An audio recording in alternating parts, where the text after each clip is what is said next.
Hello दोस्तों, मैं हूं नजमुल और आपका स्वागत है हमारे चैनल पे। आज हम एक बहुत ही इम्पोर्टेंट टॉपिक पे बात करने वाले हैं, एयरपोर्ट प्राइवेटाइजेशन। ये मुद्दा हम सबको डायरेक्टली इफेक्ट करता है, तो आए इसके फायदे, नुकसान और प्रभाव को डिटेल में समझते हैं। सबसे पहले समझते हैं कि एयरपोर्ट प्राइवेटाइजेशन होता क्या है। प्राइवेटाइजेशन का मतलब है कि सरकारी एयरपोर्ट्स को प्राइवेट कंपनीज के हवाले कर दिया जाता है। ये कंपनीज एयरपोर्ट्स को ऑपरेट, मैनेज और अपग्रेड करती हैं, जिससे सर्विसेज और इंफ्रास्ट्रक्चर इंप्रूव होता है। भारत में कुछ मेजर एयरपोर्ट्स जैसे दिल्ली, मुंबई, हैदराबाद, बेंगलोर और कोची को प्राइवेटाइज किया गया है। लेकिन सवाल उठता है कि प्राइवेटाइजेशन की जरूरत क्यों पड़ती है। भारत का एविएशन सेक्टर तेजी से बढ़ रहा है। 2010 से 2020 तक पैसेंजर ट्रैफिक में 13% एनुअल ग्रोथ देखी गई है। इस तेजी से बढ़ती डिमांड को सरकारी एयरपोर्ट पूरा नहीं कर पा रहे हैं। इंफ्रास्ट्रक्चर पुराना हो गया है और नए टेक्नोलॉजीज और फैसिलिटीज की जरूरत है।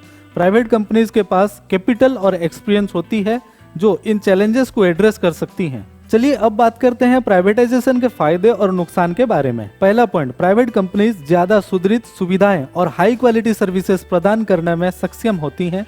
इंफ्रास्ट्रक्चर डेवलपमेंट, मॉडर्नाइजेशन और मेंटेनेंस में इन्वेस्ट ज्यादा होता है, जो पैसेंजर एक्सपीरियंस को बेहतर बनाता है। लेकिन प्राइवेट कंपनी ज्यादा प्रॉफिट मेकिंग एरिया पर ध्यान देती हैं, जिससे रूरल और कम प्रॉफिटेबल एरिया का विकास प्रभावित होता है। कुछ एयरपोर्ट को बंद कर दिया जा सकता है या कम अटेंशन दी जा सकती है। दूसरा पॉइंट, नए रोजगार का अवसर उत्तम होते हैं, क्योंकि प्राइवेट कंपनीज नए प्रोजेक्ट्स और नए सर्विसेज को लॉन्च करती हैं। लेकिन कामगारों के अधिकार और सुविधाओं में कटौती हो सकती है और रोजगार की स्थिरता प्रभावित हो सकती है। थर्ड पॉइंट, प्राइवेट कंपनीज नए टर्मिनल्स, रनवेज और एमिनिटीज में इन्वेस्ट करती हैं, जिससे पैसेंजर एक्सपीरियंस बेटर होते हैं। लेकिन प्राइवेट कंपनीज को प्रॉफिट बनाना होता है, इसलिए एयरपोर्ट चार्जेस और टिकट महंगा हो सकता है। इसका बर्डन पैसेंजर पे पड़ता है। Fourth point, private companies advanced management practices और टेक्नोलॉजीज यूज करती हैं, जिससे ऑपरेशंस एफिशिएंट होते हैं। लेकिन कुछ कंपनीज अगर ज्यादा एयरपोर्ट्स को कंट्रोल करने लगती हैं, तो मोनोपोली का रिस्क बढ़ जाता है। फिफ्थ पॉइंट, एयरपोर्ट्स के बेहतर होने से टूरिज्म और व्यापार में वृद्धि होती है, जो कि देश के सामान्य आर्थिक विकास में योगदान देती है। लेकिन प्राइवेटाइजेशन के बाद सरकार का नियंत्रण कम हो जाता है, जिससे कुछ इंपॉर्टेंट सर्विस और फैसिलिटीज का स्टैंडर्ड गिर सकता है। एक केस स्टडी के माध्यम से समझते हैं। दिल्ली और मुंबई एयरपोर्ट्स को प्राइवेटाइज करने के बाद इनमें काफी सुधार देखने को मिले।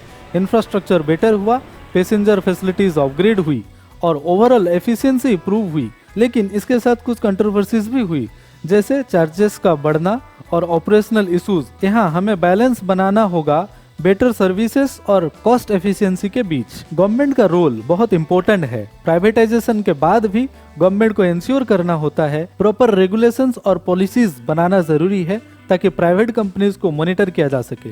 सिविल एविएशन मिनिस्ट्री और एयरपोर्ट अथॉरिटी ऑफ इंडिया को ये इंश्योर करना होता है कि प्राइवेटाइज किया गया एयरपोर्ट स्टैंडर्ड को मीट करें और फेयर प्रैक्टिस फॉलो करें। भारत में एयरपोर्ट प्राइवेटाइजेशन का फ्यूचर ब्राइट लगता है। कई नए प्रोजेक्ट्स पाइपलाइन में हैं, जैसे जेवर एयरपोर्ट नोएडा, नवी मुंबई एयरपोर्ट और गोवाज मोम्पा एयरपोर्ट।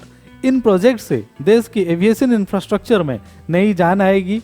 लेकिन ये जरूरी है कि गवर्नमेंट और प्राइवेट कंपनीज मिल के काम करें, ताकि पब्लिक इंटरेस्ट और इकोनॉमी ग्रोथ दोनों बैलेंस में रहे। तो दोस्तों, ये था एक डिटेल्ड ओवरव्यू एयरपोर्ट प्राइवेटाइजेशन का। ये एक कॉम्प्लेक्स इशू है, जिसमें फायदे और नुकसान दोनों हैं।